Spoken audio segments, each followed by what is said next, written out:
Tenemos sobre la mesa una serie de documentos fascinantes sobre un momento clave de la historia de España, el origen de las guerras carlistas. Y la verdad, la pregunta que plantean es casi de thriller político. Totalmente. Imaginemos la escena. Un rey, en su lecho de muerte, que cambia una ley de sucesión con más de un siglo de antigüedad solo para que su hija pueda reinar. Y al hacerlo, claro, deshereda a su propio hermano. Exacto. Como una pelea familiar por una corona acaba partiendo un país en dos durante casi un siglo.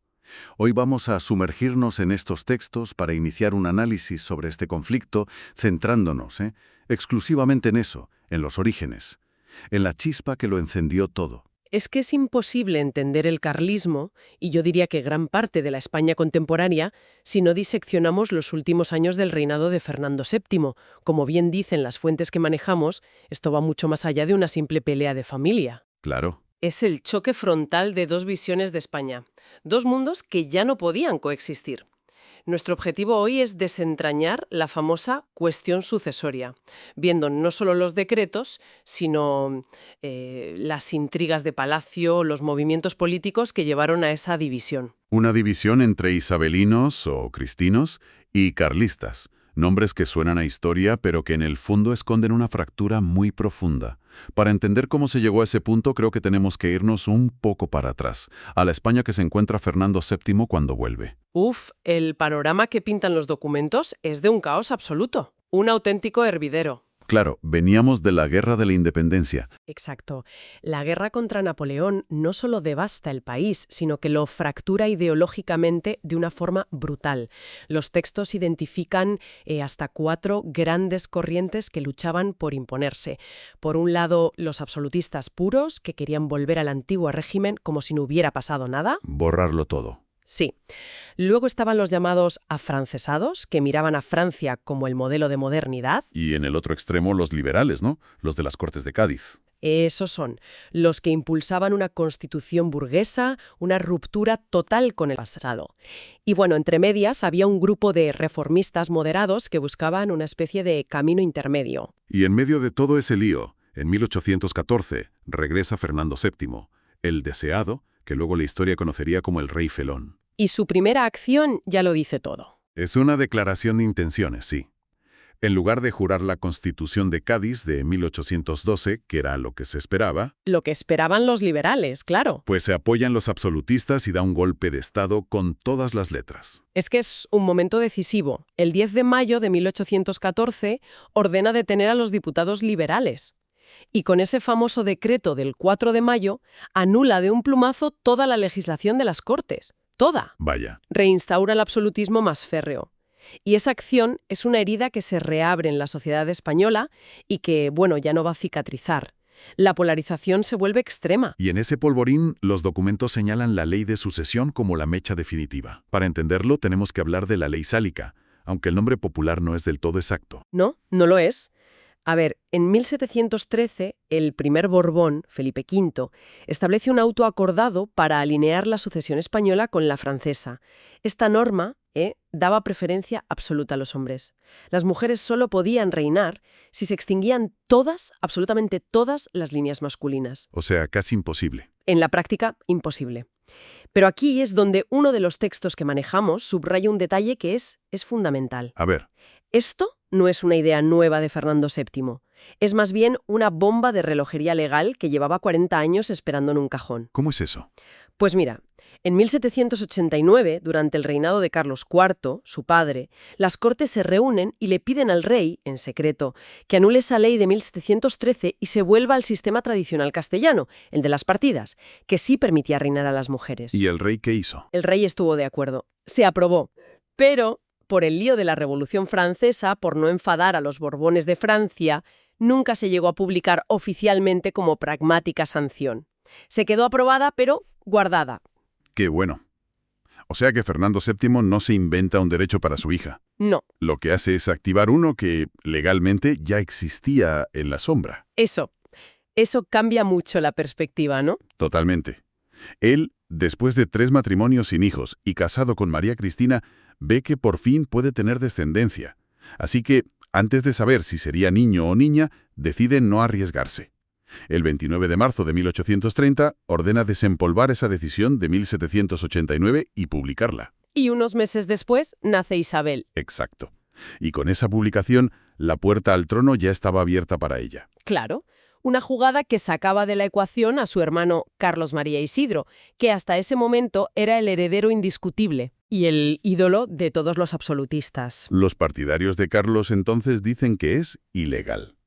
Pero, según los textos, tenían un argumento sólido. O sea, ¿podía un rey Borbón deshacer lo que otro Borbón había hecho? Esa es la pregunta del millón y el centro del debate. Los carlistas argumentaban que la ley de 1713 era una ley fundamental del reino, y como tal, un rey no podía alterarla a su antojo y menos para perjudicar los derechos ya adquiridos por el heredero, su hermano. Lo veían como un acto de tiranía. Un golpe de estado legal, sí. Don Carlos, que en lo personal siempre fue muy leal a su hermano en vida, nunca aceptó la legitimidad de esa pragmática. Y cuando parecía que la tensión no podía ir a más, la trama da un giro de novela. Las descripciones de lo que pasa en la granja en septiembre de 1832 son brutales. Fernando VII cae gravísimamente enfermo. Todo el mundo piensa que se muere. La corte, el gobierno, todos. Y su habitación, claro, se convierte en el centro de todas las presiones. Es un ambiente asfixiante, sí. Por un lado, los ministros absolutistas, partidarios de don Carlos, susurrándole al rey moribundo que si mantiene a su hija como heredera, España se va a ahogar en una guerra civil. Le hablan, y esto es casi literal, de torrentes de sangre. Madre mía. Y los liberales, imagino, aterrados. Aterrados. Si el rey moría y Carlos subía al trono, se acababa todo para ellos. Era su fin. Y en medio de esa presión insoportable, Fernando VII, agonizando, cede. Sí. Firma un nuevo decreto que anula la pragmática sanción. Lo anula todo. En ese instante, Carlos María Isidro volvía a ser el legítimo heredero al trono de España. La historia parecía haber dado un vuelco. Pero el rey no se muere. No. Se recupera, casi de milagro. Y aquí emerge otra figura clave, que uno de los artículos destaca. La reina María Cristina. No es una espectadora, no. Es la que organiza la contraofensiva para asegurar el trono de su hija. Ahí es cuando da el contragolpe, el definitivo. El 31 de diciembre de 1832, con el rey ya recuperado, emite una declaración pública anulando el decreto que firmó enfermo. La cita textual es demoledora. Dice: «Sorprendido mi real ánimo en los momentos de agonía, firmé un decreto. Hombres desleales e ilusos cercaron mi lecho». Uf, qué lenguaje. Hombres desleales e ilusos. Es una acusación directa. Admite que fue manipulado. Y con eso reafirma por última vez los derechos de su hija Isabel. Así es. Y además destituye a los ministros absolutistas y forma un gobierno con reformistas. Estaba preparando el terreno. Era ya el punto de no retorno. Vale. Entonces, este drama familiar es la chispa. Pero los materiales dejan claro que el combustible era algo mucho más profundo. Cómo esta disputa dinástica se convierte en la bandera de dos Españas tan opuestas. Ahí está la clave de todo. Lo que empieza como un pleito sucesorio es la excusa perfecta para un enfrentamiento ideológico que llevaba décadas gestándose. Cada bando tuvo que buscar aliados, y esos aliados definieron lo que representaban. Claro. La reina regente, María Cristina, para asegurar el trono de su hija Isabel, que era una niña, no tuvo más remedio que apoyarse en los enemigos de su cuñado. ¿Y quiénes eran? Los liberales. Es una alianza de pura necesidad. María Cristina, que de liberal tenía poco, los necesita a ellos para defender el trono. Y ellos la necesitan a ella. Les da una causa perfecta. Una futura reina niña cuyo trono depende de que ellos la defiendan del absolutismo. El isabelismo se convierte así en la causa de la burguesía, de los comerciantes, de los intelectuales, de los que querían modernizar España. Y por el otro lado, de forma casi natural, don Carlos se convierte en el símbolo de todo lo contrario.